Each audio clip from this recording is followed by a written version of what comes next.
Rafael Nazaré Menin Teixeira de Souza, quem é o novo homem forte do Atlético e o que ele planeja daqui em diante. Eu te conto tudo, a informação de bastidor é mais uma pauta exclusiva aqui no canal Bica Galo. Para quem não me conhece, me chamo Henrique Musi e estou aqui de segunda a sexta, 1 da tarde, para te fazer companhia. Aliás, hoje é dia dos abraços, então você que colocou o seu nome aí durante a semana, ao fim deste vídeo eu mandarei o abraço a todos. Pode ser assim? Pessoal, o canal Bica Galo é o canal que mais cresce dentre todos os outros no YouTube quando o assunto é Atlético pelo segundo mês consecutivo e batemos neste mês mais de 500 mil visualizações. Por isso eu peço a sua ajuda para que possamos continuar trabalhando de forma séria, ordeira, trazendo conteúdo de qualidade e representando a torcida atleticana. Deixe o seu like, se você não é inscrito, se inscreva agora no Bica Galo. Pode ser assim? Sem mais delongas, vamos então falar um pouquinho sobre a vida e quem é Rafael Menin e o que ele pretende de maneira exclusiva aqui no canal Bica Galo. A formação do Rafael, ele é engenheiro civil formado na Universidade Federal de Minas Gerais no ano de 2003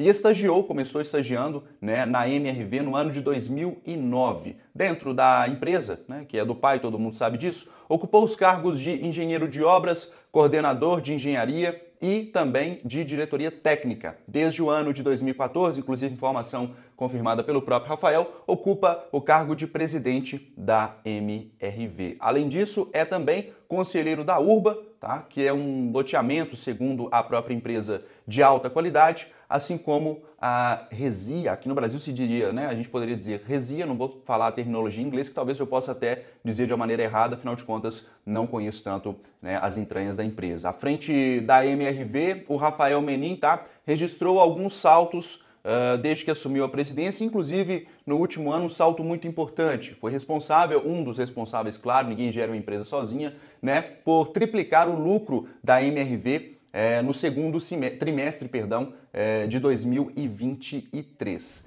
Em 2023, reverteu o prejuízo de 202 milhões relativos ao ano passado, período em que a MRV passou por uma certa crise. Se vocês depois procurarem um pouco mais sobre isso, verão mais a fundo o que foi, o que aconteceu, a questão envolvendo também o mercado imobiliário, o que houve de forma pregressa ali, envolvendo o Covid, etc. Enfim, não vou entrar tanto no assunto, porque eu quero falar aqui mais sobre Atlético. Então, eu trouxe aqui um panorama do que é a formação, de como o Rafael iniciou o processo dele dentro da empresa. É importante a gente notar que ele começa desde a parte mais, como eu poderia dizer, como todo mundo inicia na carreira, como estagiário, foi crescendo, obviamente, em algum momento iria assumir um cargo mais importante, afinal de contas é filho do dono da MRV, o Rubens Menin, mas é importante frisar que ele consegue ter noção um pouquinho de todas as instâncias da empresa. Começa como estagiário, aí de repente você vira engenheiro de obras, coordenador, presidente, enfim. Você vai galgando cargos ali dentro até mesmo para ter uma noção do que se passa em todas as partes da empresa. Ou seja, para que um bom profissional se forme, e essa é uma opinião muito pessoal, é necessário que ele entenda toda a dinâmica do processo. Não adianta você ser o dono se você não conhece o que está acontecendo lá no estágio inicial da sua empresa. E o Rafael conseguiu, através de todo esse processo, ter um pouco mais de noção do que é a MRV, do que é a carreira dele em si dentro da empresa. E nos bastidores, como é que é o Rafael Menin no dia a dia? A gente, claro, busca informações que vão um pouco além do que a fonte nos passa, ou mesmo de familiares ali que eu particularmente não tenho acesso, mas de pessoas até que já trabalharam com o Rafael, vou abrir aspas um pouco à frente aqui, mas o Rafael é pertencente a uma família riquíssima, com uma fortuna avaliada em mais de 18 bilhões de reais e, obviamente, ele tem uma personalidade muito própria, e conversando com pessoas que convivem com o próprio Rafael, e também se difere bastante dos demais filhos do Rubens Menin. Uma das características do Rafael, ele é considerado como decisivo em opiniões, ou seja, não vai titubear muito quando o assunto é tomar algum tipo de decisão, sempre muito prático nessas tomadas e não se importa muito com a opinião dos outros, com a opinião de terceiros. É um cara que tem uma opinião muito bem formada sobre aquilo que vai exercer, ou seja, para chegar em uma linha de raciocínio, ele pesquisa, ele corre atrás e ali, quando chega já com essa linha de dinâmica de raciocínio, ele já tem uma opinião mais bem formada e não se importa tanto com que os outros ali ao seu redor possam dizer, claro, levando em consideração as opiniões importantes, mas com uma tomada de decisão muito firme, muito rigorosa. Para quem é próximo ao Rafael Menin, garantiu o seguinte, Ele é sim o sucessor natural do Rubens Menin, E a fonte, eu vou abrir aspas essa fonte, que me disse o seguinte: o pouco que trabalhei com o Rafael sempre foi muito educado e extremamente focado. É uma pessoa perfeccionista. Ou seja, é aquilo que eu disse há pouco aqui, né? À frente das tomadas de decisão, muito bem definido aquilo que passa na cabeça dele e, como disse a nossa fonte aqui, né, uma pessoa mais perfeccionista. E quem é perfeccionista, obviamente, antes de tomar qualquer decisão, né, faz todo o estudo, faz toda uma análise em cima de um processo para que aquilo possa, de fato, acontecer. Agora, falamos sobre a vida do Rafael Menin, mas afinal de contas, o que podemos esperar do Rafael como o novo homem forte do futebol do Atlético? Fala-se muito, né, que o Atlético passará por uma reformulação, falamos bastante sobre, né, o que pode vir daqui em diante, o que pensa a diretoria, mas nesse vídeo aqui eu decidi falar do Rafael Menin porque eu sinto cada vez mais que ele será sim o novo homem forte do futebol, assumindo uma incumbência que é realmente seríssima. Afinal de contas, a partir do momento que você está numa empresa que é privada, você tem que prestar contas, né, aos seus funcionários e também aos seus acionistas. Mas o futebol, ele é completamente diferente de uma empresa convencional, com todo respeito à MRV e a tudo que já fez no mercado imobiliário, não só aqui no Brasil como no mundo inteiro. A gente sabe que os caras são realmente excelentes gestores, mas quando a gente fala sobre futebol, o buraco ele é diferente. Não vou dizer que ele é mais embaixo, porque aqui não vou tratar diferenciações, né, entre o que é mais fácil ou o que é mais difícil, mas sim, o buraco ele é diferente. Quando você trabalha com muito material humano, onde importa-se demais com a opinião pública, onde milhares de almas apaixonadas agem em determinadas circunstâncias sob o efeito da paixão, é diferente você tratar uma empresa privada em relação ao Atlético, que agora também é uma empresa. Aliás, falamos ontem que o conteúdo, né, o documento do Atlético já está no CAD e muito próximo de uma aprovação. E o que pensa o novo homem forte do futebol do Atlético? O primeiro ponto que eu vou tocar é a reformulação de pensamento, tá? Inclusive, às vezes que tive algum tipo de conversa com o próprio Rafael, extremamente solícito e amigável com a imprensa, enfim, no trato com a gente, acho muito legal isso e precisa de ser, né? Durante muitos anos a imprensa foi tratada como inimiga do clube, isso não só no Atlético, mas no Brasil inteiro, e eu que tenho, né, familiares, amigos que são atletas, diretores, enfim, eu sempre notei muito isso, né? Um ranço muito grande, tanto da imprensa com o clube, e aí clube que eu falo, os diretores e executivos, assim como destas pessoas com a imprensa. Me parece que o Rafael, né, trata isso de uma forma diferente e entende a dimensão do que é um microfone como esse aqui, ou de uma mídia convencional, por isso sempre muito bem solícito conosco, né? E o primeiro passo que o Atlético tende a dar é a reformulação de pensamento, ou seja, diretrizes homogêneas. A linha de pensamento do diretor de futebol, do diretor de comunicação, do diretor de marketing, do diretor do setor jurídico, todos têm que trabalhar em conjunto em prol basicamente do mesmo objetivo. O que acontece hoje na maioria dos clubes do Brasil? E aqui eu não vou tratar se é certo ou se é errado, apenas vou delinear para vocês, tá? Se você pega clubes, as estruturas de clubes no país, tá? Um diretor jurídico muitas vezes não conversa no dia a dia com o diretor de comunicação, que não abre linha de raciocínio com o marketing, ou seja, são esferas totalmente distantes e com linhas de raciocínio totalmente diferentes dentro do mesmo clube. A ideia do Rafael é concentrar, né, uma linha de diretriz ali onde todos convivam com uma linearidade de pensamento, ou seja, em prol de um único objetivo, né, que eu vou tratar um pouco mais adiante. A reestruturação, segundo ponto, tá? A reestruturação de alguns setores e aprimoramento de outros. O Atlético entende que hoje há sim, tá, algumas deficiências em alguns setores do clube e estes setores passarão, claro, por aprimoramento e outros por reformulações. A terceira, uma mudança total no jeito de pensar futebol, e aí eu te explico como. Como o novo homem forte do futebol do Galo, Rafael Menin, pretende, né, pensar o futebol, ou seja, a principal, o coração, cerne do Galo daqui em diante. Mas antes peço que você deixe o seu like. Tá gostando deste conteúdo? Tá bacana? Vamos deixando o like aí. Peço você, pra gente bater a nossa meta de 1.500 likes, aliás. Gente, eu estou muito agradecido com tudo que vem acontecendo com o Bica Galo. Vocês são realmente incríveis, uma retribuição de carinho fantástica. Onde eu ando na rua, as pessoas me chamam, no estádio, na arena, nos eventos que fui. Então, um carinho muito grande e um respeito. Isso aumenta, tá? Não aumenta de forma alguma algum tipo de pressão em cima do meu trabalho, mas sim, né, a necessidade de tratar temas da maneira mais séria e responsável possível. Farei isso sempre em prol de vocês. Não sei por quanto tempo vou continuar produzindo conteúdo aqui no YouTube, mas o tempo que estiver à frente deste canal, vocês podem ter a plena certeza que vou me doar ao máximo para entregar o melhor para vocês, tá?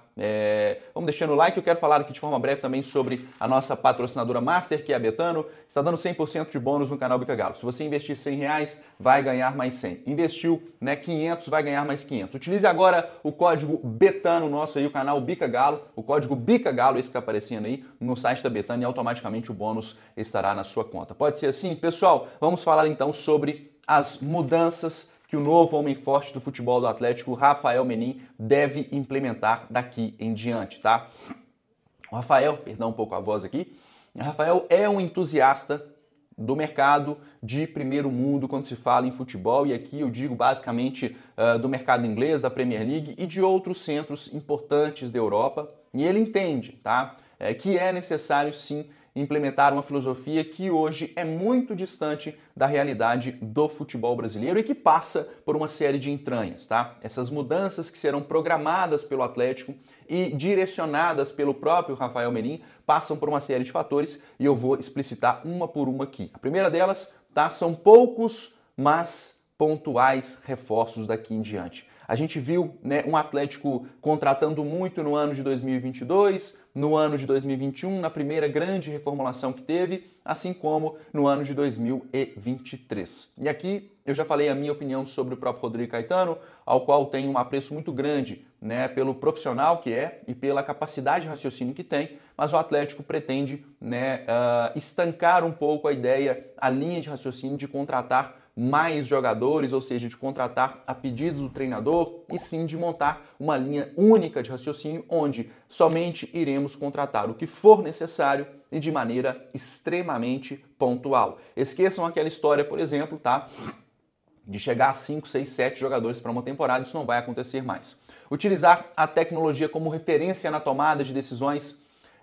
Repito, em poucas conversas que tive com o Rafael, eu que sou um fã enorme aqui de tecnologia, que acompanho bastante tudo que posso, né, sobre inteligência artificial, sobre análise de dados, né? Então, assim, a gente tenta realmente acompanhar um pouco mais isso. E o Rafael, ele é um entusiasta da tecnologia e entende que clubes que tiveram sucesso, êxito na Europa, passaram basicamente por essas reformulações que falei aqui, mas também com investimento altíssimo em tecnologia. Não necessariamente esse investimento passa por mudanças no SIGA, pelo contrário. Tá? O SIGA, na visão do departamento de futebol do Atlético, é um ambiente extremamente técnico e que tem muito ainda a apresentar ao clube, então daqui em diante não haverá diferenciação tanto, né, no cargo de direção de futebol em relação às tomadas de decisão, assim como o SIGA. O que eu quero dizer? Estarão em pé de igualdade a todo instante. A tecnologia auxiliará muito o Atlético nas tomadas de decisão. Terceiro e não menos importante ponto, tá? O Rafael Menin pretende alavancar e expandir a categoria de base, assim como os reforços com retorno técnico a curto e médio prazo. Quando a gente fala sobre retorno técnico a curto e médio prazo e sobre categoria de base, já passamos a observar algumas mudanças na base, alguns jogadores que começam a surgir, nomes aí no mercado que são já provenientes, tá, de uma linha de raciocínio que vem se estendendo ao longo dos últimos 3 anos. O próprio Zep é um deles, enfim, o Atlético pretende aí lançar mais atletas, o Alisson, ao longo dos próximos anos e colocar a categoria de base como uma grande prioridade do clube. Ontem mesmo, né, tive a oportunidade de ler um artigo falando sobre o Benfica, que é o clube que mais vende no mundo, salvo engano, mais de 640 milhões de euros de vendas de atletas de formação de base, dentre outros espaços aí de mapeamento de mercado e por aí vai. Tenho um sobrinho que é atleta da base do Benfica e posso dizer categoricamente que o que acontece na Europa é muito diferente do que a gente vê aqui no Brasil e ele pretende colocar isso em prática no Galo. Sobre reforços a curto e médio prazo, o que é isso? Atletas mais jovens que possam dar algum tipo de retorno técnico e também financeiro. Ou seja, eu vou citar alguns exemplos, tá, de contratações que o Atlético fez nos últimos anos e que vai muito de encontro a isso que estou dizendo aqui. O próprio Alan, que foi para o Flamengo, o Alan Franco, que está no Atlético, o Paulinho, enfim, outros jogadores que a gente viu aí ao longo dos últimos anos que o clube contratou, visando retorno técnico, ganho de competições, mas que lá na frente possa gerar algum tipo de retorno financeiro. Segundo e não menos importante ponto aqui de tudo isso, as decisões não serão influenciadas pela opinião pública. O Rafael Menin, como eu disse há pouco aqui, é um cara de tomada de decisão e não terá em instância alguma algum tipo de decisão, pelo menos segundo o que a gente apurou, tomado por influência da opinião pública, tá? É um cara focado, um cara que busca ali o perfeccionismo que faz e entende que todo o trabalho precisa de um prazo, precisa de um tempo para ser avaliado e decisões, né, abruptas, como foram tomadas por essa própria diretoria que está aí nos últimos anos, como a troca de treinadores de 5 em 5 meses, né? A gente tem uma média aí de troca nos últimos 2 anos de 5 em 5 meses, demissão de rescisão de contrato de atleta, enfim. Esse tipo de coisa passará a não acontecer se depender do próprio Rafael Menin. E claro, o terceiro, não menos importante, que é o clube precisa lucrar. O Atlético se torna uma empresa, tem aí agora, né, um novo homem forte do futebol, como disse, que é o próprio Rafael Menin, e que daqui para frente entende que clube, empresa precisa gerar lucro. O que a MRV fez? Repito, no ano passado tomou um prejuízo, reverteu, ganhou agora, né, o segundo trimestre, gerando um lucro para a empresa, para os acionistas em termos gerais. A ideia do Galo não é diferente, ou seja, se a gente tiver algum prejuízo em algum momento, a gente tem que gerar lucro. E o prejuízo foi grande nos últimos 3 anos, a ideia agora é gerar sim algum tipo de lucro, e para gerar lucro, obviamente, você tem que ter sócio-torcedor, seu time tem que estar em dia. Então, o torcedor precisa de entender o seguinte, não é pelo fato, tá, de se tornar uma empresa que o Atlético, em alguma instância, em algum momento, vai criar times ruins, porque se criar times ruins, vai cair para a Série B, não vai conquistar sócio-torcedor, não vai vender camisa, não vai vender atleta para a Europa, enfim, precisa sim de ser vencedor. Pelo menos essa é a expectativa daqui para frente. Meu amigo, minha amiga que está precisando aí, o cabelo está em queda, tá? Mais um patrocínio brilhante aqui do canal Bica Galo, e eu falo por mim mesmo, o meu cabelo estava caindo muito, ó, se vocês observarem aqui a quantidade de pelo que está crescendo, fiz o tratamento capilar lá na Estética da Savassi. Tá? É uma empresa fenomenal, vai te atender com o maior carinho possível, e se você falar que foi pelo Bica Galo, ganhará desconto. Tá com queda de cabelo, essas entradas não tão legais? Corre lá agora, porque eu tenho certeza que será extremamente bem atendido. Pessoal, vamos deixando o like aí, que ainda tá baixo, conto muito com essa ajuda sua. Vamos agora para os abraços. Pessoal, gente, vocês ficam mandando mensagem no chat durante a semana. Quer um abraço? Mande nos comentários, tá? Nos comentários, que eu sempre tentarei mandar os abraços aqui. O Humberto Silva, um abraço carinhoso para você, viu, Humberto? O Enéas Costa, faxineiro, que encontrei ali na Raja Gabalha, trabalhando por lá, um beijo grande no seu coração. O Robson, da Transportadora Legal, tá? O Carlinhos, lá de Moeda, em Minas Gerais. O Júlio Dutra, tá em Piauí, um abraço aí pra galera que tá no Piauí. A Lorena Souza, tá aí da Galo Fênix, Nova Serrana. Também o Arthur Santana, o Jonas, que sempre tá aí deixando os comentários. Jonas, obrigado pelo carinho de sempre, pela audiência, tá? O Márcio, o Márcio Rezende, que tá lá em Curitiba também, sempre presentes aqui, né, nos conteúdos do Muse. Um beijo grande no seu coração, pessoal. Espero que vocês tenham uma sexta maravilhosa. Obrigado por tudo que fizeram nessa semana por mim e pelo canal Bica Galo. Tamo junto e misturado. Te espero na segunda. Um beijo grande. Fui!